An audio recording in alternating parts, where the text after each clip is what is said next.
بعد نهاية يوم من العمل، وبينما كان سائق التاكسي يركن سيارته في الموقف، فاجأه صراخ وليد. لم يصدق، ولكن شكه انتهى بعد أن فتح الباب الخلفي للسيارة وعاين وجود الرضيع. كان لما اكتشفه وقع الديناميت على أسرته. الزبون الأخير. كان محمود الرغوي وهو في 50 من العمر قد أمضى أكثر من 20 عاما سائق تاكسي صغير بمدينة فاس. كان رجلا من سكان حي عين قادوس، رجل محترم في الحي، ولم يعرف مساره الحرفي أي مشاكل تذكر. يشهد بذلك خلو سجله لدى شرطة مراقبة سيارات الأجرة من كل شكاية ضده. كثيرا ما كان الرجل وهو أب لطفلين يبدأ العمل بعيد صلاة الصبح، وقد تعود جيرانه من سكان عين قادوس على رؤيته وهو يركن سيارته قرب المسجد يصلي المغرب ثم يتوجه إلى بيته. الذين يعرفونه عن قرب يعلمون أن الرجل حدد لنفسه هدفا أساسا، أن يعمل كل ما يستطيع من أجل توفير الظروف الملائمة لولديه لمتابعة دراستهما. كان يرى أن ذلك خير استثمار يقوم به. من حيث إيقاعها العام لم تكن الأيام تختلف بالنسبة لمحمود الرغوي، ولكن ذلك 13 من يوليوز من العام 11 و2000 كان يوما مختلفا بكل المعايير والمقاييس. مساء ذلك اليوم قرر أن يواصل العمل حتى حدود منتصف الليل. حرارة الصيف في فاس تجعل الحركة تنتقل إلى ساعات المساء والليل.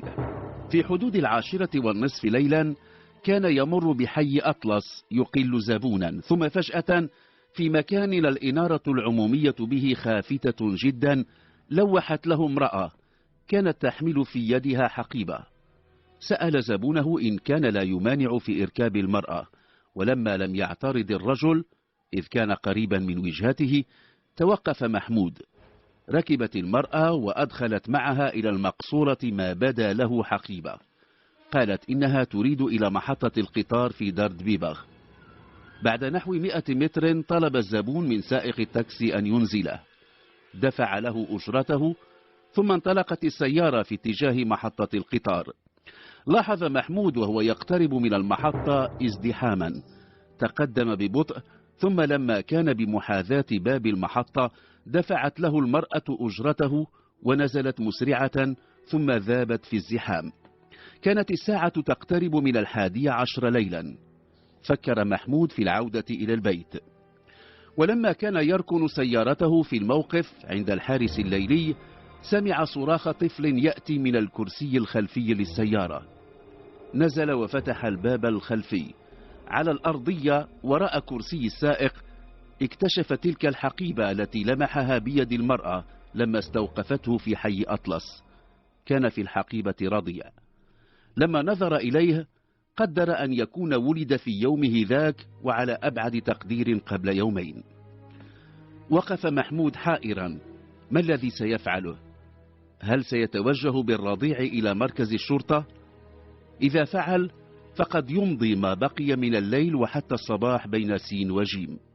هل يحمله إلى دار الأطفال المتخلى عنهم؟ رأى أنه إذا فعل فسيكون عليه أن يدلي بهويته، وسوف لن يختلف الأمر عما إذا حمل الرضيع إلى مركز الشرطة. لم يبق أمام الرجل سوى حل وحيد، أن يحمله معه إلى البيت، فربما عادت المرأة لتبحث عنه. كان ينوي أن يتدارس مع زوجته إمكانية اتخاذه ولدا. لما وصل إلى البيت عاينت زوجته المولود، ثم بعد أن كشفت عنه تبين لها أنها أنثى. لما قالت لمحمود إنها أنثى لم يخفي الرجل فرحته، اقترح تبنيها وذكر زوجته التي لم ترزق سوى ذكرين بأمنيتها في أن تكون لها بنت. كان يتوقع أن امرأته ستفرح بالعرض، ولكنها اشتعلت غضبا فجأة. راحت تتهمه بما لم يكن يخطر له على بال. قالت وهي تصرخ في وجهه إن الطفلة له وولدت له من عشيقة. كان صراخها ممزوجا بشتائم شتى. في تلك الليلة لم يذق طعم النوم. ظلت تنتحب وتشتم. ثم رفع آذان صلاة الصبح في المسجد المجاور. نهض محمود من متكئه، توضأ وخرج إلى المسجد. دعا الله أن يفرج كربته وأن يظهر براءته مما تتهمه به امرأته. كان يدعو الله أن تعود تلك المرأة التي تخلت عن رضيعها ومضت إلى حيث لا يعلم، وأن يجدها في مكتب التاكسيات، أو أن يلين الله قلب زوجته فتقبل بتبني تلك الرضيعة التي لا يجب أن تدفع ثمن جريرة لم تقترفها. عاد من المسجد بعد صلاة الصبح. كانت زوجته منتصبة في الصالون، وقد عادت تستنطقه استنطاقا عسيرا حول من هي أم الرضيعة، تلك التي خلا قلبها من الرحمة ومن الأمومة، فتركت فلذة كبدها واختفت. بدا لمحمود أن يقترح على زوجته حلا، ظن أنه سيخرسها وسيكف عنه اتهاماتها. اقترح عليها أن يعمد إلى تحليل مخبري لعينة من دمه وعينة من دم الرضيعة حتى يثبت لها أنها ليست له. في الحقيقة فاجأه أن زوجته وافقت، وقالت له أن يمضي على الفور إلى المختبر. لم يكن لديه مجال للتراجع أو التسويف. حمل الرضيعة وجاءت زوجته تتبعه إلى موقف السيارات. ركبت في الكرسي الخلفي حتى تؤكد له أنها ما زالت غاضبة. وضع الرضيعة على الأرضية في المكان المجاور للسائق. بعد دقائق كانوا في طليعة زبناء المختبر. أخذت عينة الدم، ولكنهما أخبرا أن نتائج التحليل لن تعرف إلا بعد 3 أيام. كان محمود موقنا تماما أن نتائج التحليلات المخبرية ستثبت براءته، ولذلك وهما في طريق العودة إلى البيت طلب من زوجته أن تكف عن كل حديث في شأن الرضيعة وأن تتولى إطعامها لوجه الله. كان نوعا من وقف إطلاق النار تمكن محمود من إحرازه. يومها قرر أن ينام ما بقي من الصباح وأن لا يعمل إلا بعد صلاة الظهر. لما استيقظ وصلى الظهر ركب سيارته ومضى إلى مكتب التاكسيات للتسجيل. وبينما هو متوجه إلى المكتب لمح امرأة تراقبه، بدت له تشبه تلك التي تركت الرضيعة في سيارته، ولكنه لم يجرؤ على الحديث إليها. ولما أتم إجراءات التسجيل غادر. في اليوم التالي رأى المرأة ذاتها تراقبه بينما كان يركن سيارته أمام مسجد التجمعة. دخل المسجد لصلاة العصر، ولما خرج وبينما كان يهم بامتطاء سيارته اقتربت منه المرأة الشابة. ركبت، ولما تحركت السيارة طلبت منه أن يأخذها إلى حيث توجد مولودتها، تلك التي خلفتها في سيارته قبل يومين. نظر في المرآة، كانت المرأة تبدو محرجة، احمرت وجنتاها وبدأت تدمع مقلتاها. بعد مسافة توقف محمود في ظل شجرة على جانب الطريق. استدار إليها، وبعد لحظات أمعن خلالها إليها النظر قال لها أن تحكي له قصتها. ما حدث لها حدث لشابات كثيرات قبلها، وقد يحدث لأخريات. تعرفت إلى شاب وتعلقت به، وبدا هو أيضا متعلقا بها، ثم في يوم من الأيام استسلمت له. ولما أيقنت أنها حامل رجته أن يعجل بتسوية الوضع وأن يعقد قرانه عليها، ولكنه رفض. كانت الفتاة تخشى الفضيحة. توجهت إلى صفرو حيث آوتها إحدى قريباتها إلى أن وضعت حملها.